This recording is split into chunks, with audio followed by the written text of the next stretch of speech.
अस्सलामुअलैकुम। एक छोटे से गांव के बाजार में हलचल भरी थी।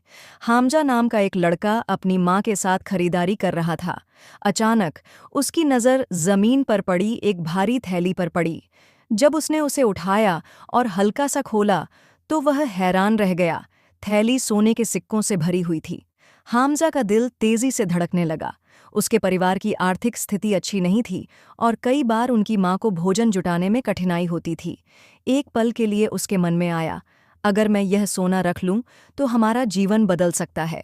लेकिन तभी उसे कुरान की एक आयत याद आई।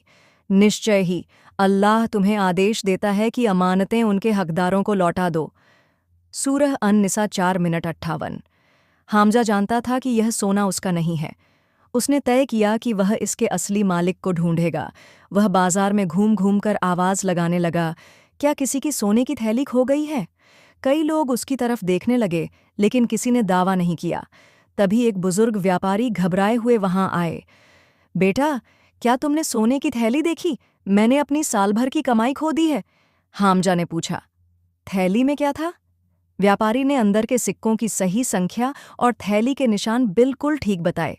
हामजा मुस्कुराया और थैली लौटा दी। बुजुर्ग की आंखों में आंसू आ गए। अल्लाह तुम्हें खुश रखे बेटे, तुम इसे रख सकते थे, लेकिन तुमने ईमानदारी चुनी।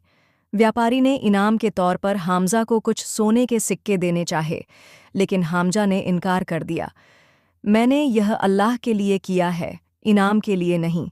यह सुनकर व्यापारी ने उसके सिर पर हाथ फेरा और कहा, तो फिर अल्लाह तुम्हें ऐसा इनाम देगा जिसकी तुम कल्पना भी नहीं कर सकते।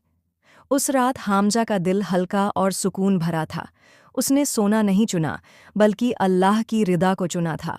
कहानी की सीख: ईमानदारी अल्लाह की एक अमानत है और असली बरकत सच्चाई और भलाई में होती है, भले ही कोई देख रहा हो या नहीं।